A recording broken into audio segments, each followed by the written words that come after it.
Hi అండి, welcome to మనీస్ cooking vlogs. ఈరోజు sweet తినాలనిపించిందండి. దానికోసం నేను మైసూర్ పాక్ తయారు చేస్తున్నాను. మైసూర్ పాక్ తయారీ విధానం వీడియోలో చూద్దాం. 1 కప్పు శనగపిండిని ఇలా జల్లించి గిన్నెలోకి తీసుకున్నానండి. అందులోకి 1/2 కప్ వరకు నెయ్యిని వేసుకొని కలుపుకున్నా. కొంచెం వెచ్చ చేశాను నెయ్యిని. ఉండలు లేకుండా కలుపుకోవాలి.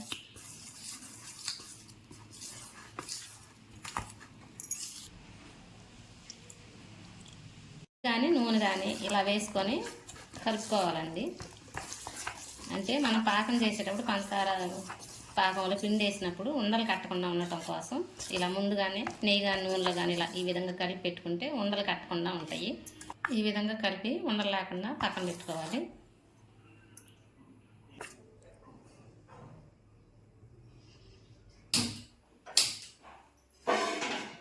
స్టవ్ వెలిగించుకొని గిన్నె ఒకటి పెట్టుకోవాలండి. మందపాటి గిన్నె పెట్టుకోవాలి. 1 కప్పు శనగపిండికి 2 కప్పులు పంచదారని పోసుకోవాలి. 1 కప్పు నీళ్ళు పోసుకోవాలి.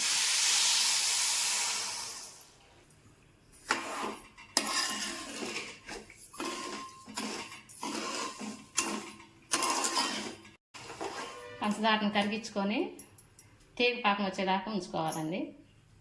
ఈలోపు పంచదార కరిగేలోపు ఇంకో స్టవ్ వెలిగించుకున్నా. 1/2 కప్పు అందులో పోసాం కదా, మిగతా 1/2 కప్పు నెయ్యి ఈ గిన్నెలో పోసుకోవాలి. వేడి చేసుకోవాలి. 1 కప్పు శనగపిండికి 1.5 కప్పు తీసుకోవాలన్నమాట. నూనె కానీ నెయ్యి కానీ నేను 2 తీసుకున్నాను. 1 కప్పు నెయ్యి, 1/2 కప్పు నూనె ఇలా గిన్నెలో పోసుకొని వేడి చేసుకోవాలి.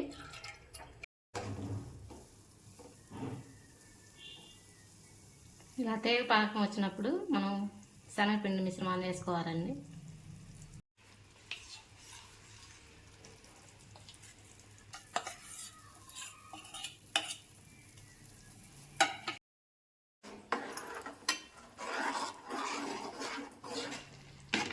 ఇలా మొత్తం శనగపిండి ఉడకటం స్టార్ట్ అయిన తర్వాత మనం వేడి చేసి పెట్టుకున్న నూనె నెయ్యిని ఇలా కొద్ది కొద్దిగా పోసుకొని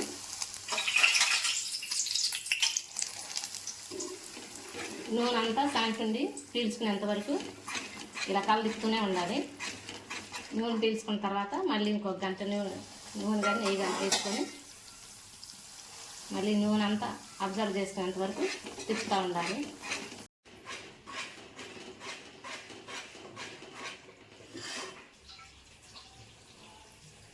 నూనె అయిపోయేంత వరకు ఈ విధంగానే చేసుకోవాలి.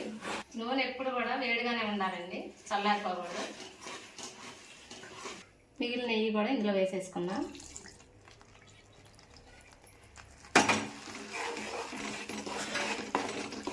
చూడండి, ఈ విధంగా వచ్చినప్పుడు మనం ముందుగానే నెయ్యి రాసి పెట్టుకుని గిన్నెలోకి ఇది ట్రాన్స్ఫర్ చేసుకోవాలండి. స్టవ్ ఆఫ్ చేసుకొని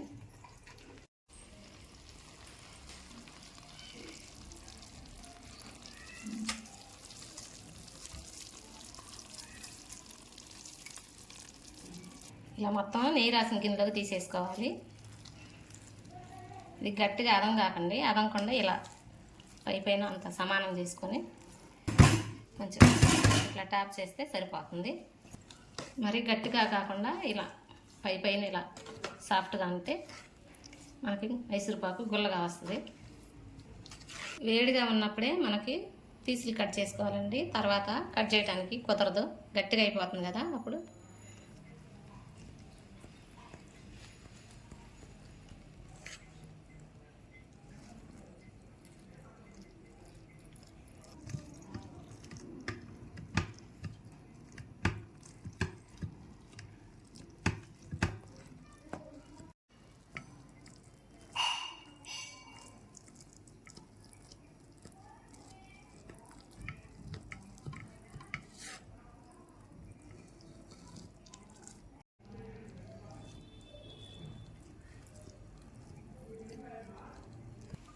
పూర్తిగా చల్లారిపోయేంత వరకు ఉంచాలి. మూత పెట్టకుండా ఇలా పక్కన పెట్టేసుకోవాలి. చల్లారిపోయిందండి పూర్తిగా.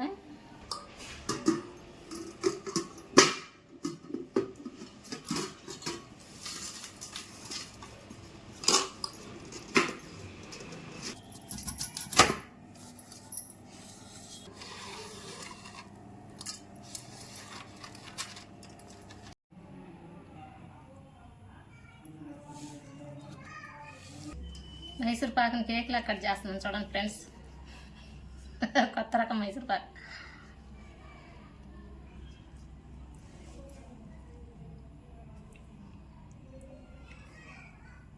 మైసూర్ పాక్ ఎలా వచ్చిందో మా ఆయన అడుగుదాం. చాలా సూపర్. స్వీట్ షాప్ లో ఉన్నట్టుంది. బాగుందా? నేతి మైసూర్ స్వీట్ షాప్ లో నేతి మైసూర్ పాక్ లాగా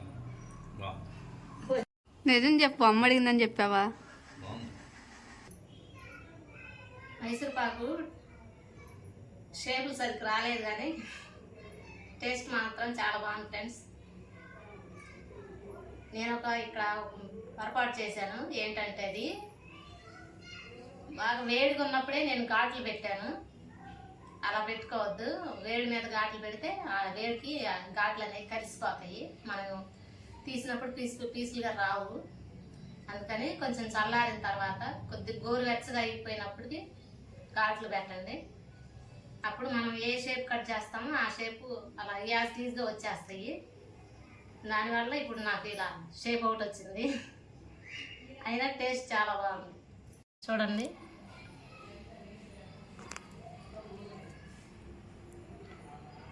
మైసూర్ పాకు ఎంత టేస్టీగా వచ్చినాయో చూడండి, ఎంత బాగా వచ్చినాయి.